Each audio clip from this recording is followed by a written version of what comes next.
You're on. So, This is Carol. What's it, Hussa something? Hussa.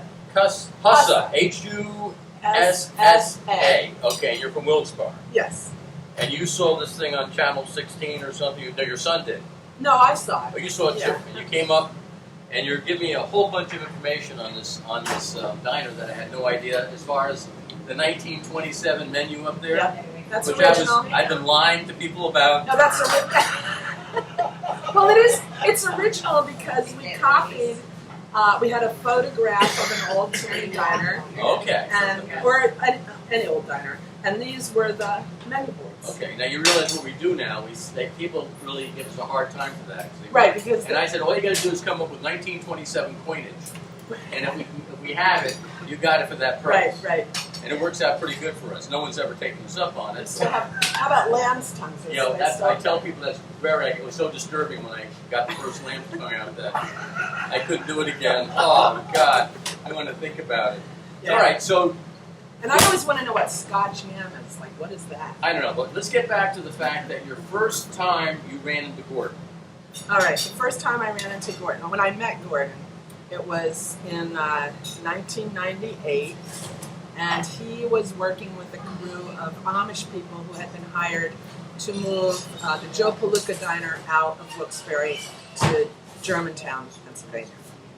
So my son was a little boy, he was in daycare or preschool, and they are having a half a day. So I said, my MO was to take the same time off as him.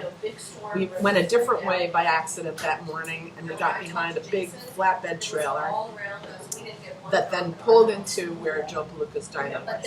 So I said, hey, Everett, looks like they're going to pull that diner out today, so when I pick you up from school, we'll go and watch them. So dropped him off at school, went home, made a little picnic, picked up Everett from school, and we drove back to where the diner was, and sure enough, the flatbed was there, and all the Amish guys are all crawling around the Joe Palooka's diner, and they have big straps and a crane, and so they started at the crane, picked up the diner, and this man came running across the street who wasn't Amish. He was a regular guy. And we're all taking pictures, Everett's all excited, and I said to this man, I said, wow, this is something you don't see every day. And Gordon says, well, I do. And started to explain to me that he knows a lot about diners, he owned a diner, blah, blah, blah, the story goes on. But I said to him, I said, I bet you I know a diner that you don't know anything about. Little did I know that, Gordon was the expert in every diner ever built. So he asked me about this diner. So I said, well, my father used to drive a coal truck between Pittston and New Jersey. And he would stop here at this diner in Stroudsburg, this old diner. And when I was in college, he would pick me up from, college on holidays, and we would always stop in what was then Jerry's Diner. But it was all kind of crummy and nasty. And so, it was like my father's thing, and that's where we would do. So anyway, I'm telling Gordon this story, and he says to me, well, what do you think happened to that diner? Little do I know, he has the diner. Wow. And what are the chances of that? 1 in a zillion. I mean, really, what is the Well, if you chance? didn't have a personality of being inquisitive, none of this would have happened in the first place. Right. So, we finished up our chat. He told me that he had the Red Rose. Well, it wasn't even called the Red Rose then. He was calling it the Lackawanna Trail because that was the original name. So, because it was on the Lackawanna Trail, Route 611. So, they take the diner away, put it on the flatbread, and that's how it, da-da-da. So the next day, there was a picture in the newspaper, and I thought, well, this guy might enjoy this picture in this article from the paper. So I cut it out, and then I'm thinking, how am I going to get this to him? So I called the phone number that was on the truck of the You're an investigator. well, my mother. So I called the number on the truck and asked him who pulled the permit for that job. And so they gave me the name, and I don't know if it's Gordon's name or the Amish guys that worked there. But anyway, so I cut the picture out, the article out, wrote a little note, and put it in the mail to the phone number address that the permit had. So a couple months later comes a letter from Gordon thanking me for the article, the picture, the note, and wouldn't I like to Thanks come for stopping. down and visit and see the diner, in person. So that was the beginning of a 5-year romance. Well, hold there.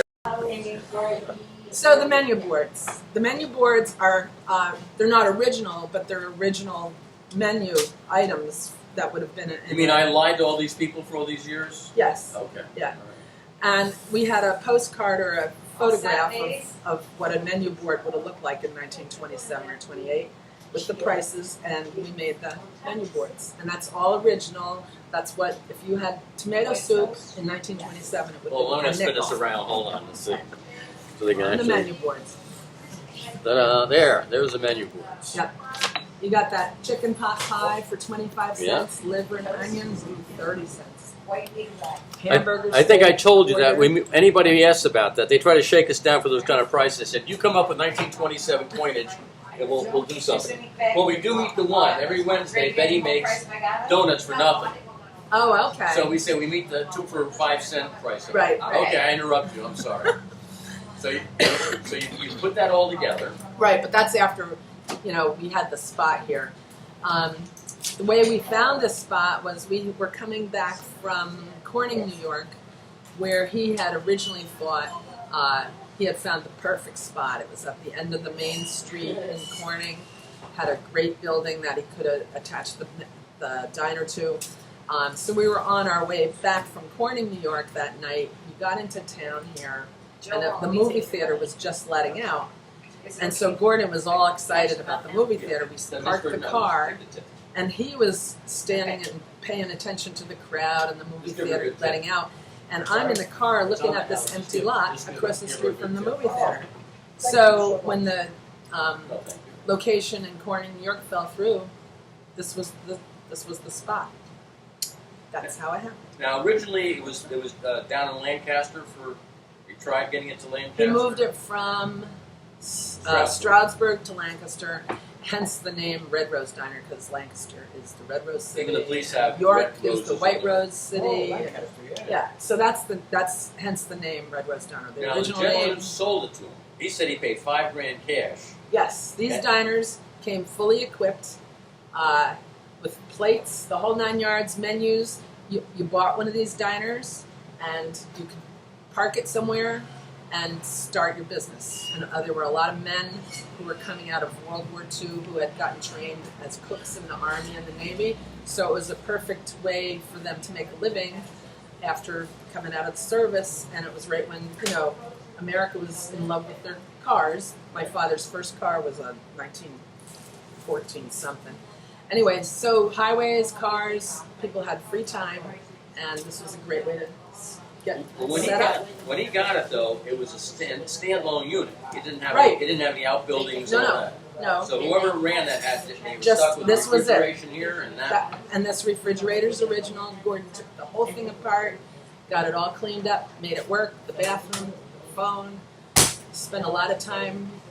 You didn't see the rose on the toilet back I there. haven't They seen never the rose see in the that. toilet. That's not original. That's not original. But we did the best we could on that. Gordon will not have anything that was not original. I know. Those cigarette boxes back there, half of them we found in an antique store in Pittston. Really? Yep. Okay, I was And they had to wondering- be a certain size because the cigarettes in those days were shorter Okay. and not as long as the cigarettes. I kind of thought that Mike Holt might have gotten that, but Nope, that that's was, a Gordon that was a thing. Gordon original. Yep. As the Red Rose Diner sign. By the way, we spin that backwards because always, anytime there's no starter in that, right? Right. So anytime the electricity goes off, for a split second stop. Uh-huh. So we're not going to take time to reset the time, and then people say, your clock's not on time. So now we have to go backwards. We say it's a time machine, and they don't give us a hard time on. Well, this is like a time machine. It isn't. This is like going back in history. And I think I told you the guy who sold to him, he's on YouTube, and he said that Gordon asked him about it. He asked Gordon, what do you think it's worth? And he said he would have sold to him for $500. That's what hurts the breeze. Yeah. Right? Yeah. because he needed that money, and I think that's something to do with why he couldn't bring in the Lancaster. Right. Well, there's all kinds of every place. We looked at a place in Carlisle, Lancaster, lots of different places, and there are so many ordinances and municipality things that it was hard to find. We had a beautiful spot picked out in Bethlehem, Pennsylvania. That's a nice spot. But the city it was beautiful. It wasn't near a movie theater, but it was near a bus station. Well, that's even better in a sense. Yeah, and it would have been a great spot, but the city, you know, and all their planning and whatnot. What? Yeah. No, John, it's okay. What? John. No, he's saying the food is, but we're giving a big tip. Oh, okay. Then He have said, at it. what was the term? Now he's got to go get a job to pay for the, right? Yeah. Okay, the last meal. So it was a lot of fun, roaming around, looking for spots, acquiring stuff, making menu boards. And these are, do you recall seeing these actually? They were different schools. Yeah, because in the They were picture over there, green they had the and strings. They were stainless steel. It was like Art Deco. going Right, around. and they were square on the bottom, but I don't think he had enough of them. Okay. So But the place was, everything was painted white in it. He had to strip all that stuff. It's Everything. amazing he's still alive after dealing with all, or you're still alive, after stripping all this wood. oh yeah, lovingly. And that's kind of how I got entrapped in this thing, because it was in bad shape when I got it. We put all new air conditioners in. Yep. We had to do a lot of infrastructure. They had the washer and dryer upstairs. We brought that downstairs. So we did a lot of halfway decent stuff here. So I hope somebody buys it and keeps it alive. Well, that's good. I want to thank you so very much for sharing this, because it's important. It's part of our history. Right. Is there anything else you want to say? Hi, Gordon. Gordy. Gordy. Oh, Okay. Thanks again. there's no scandal.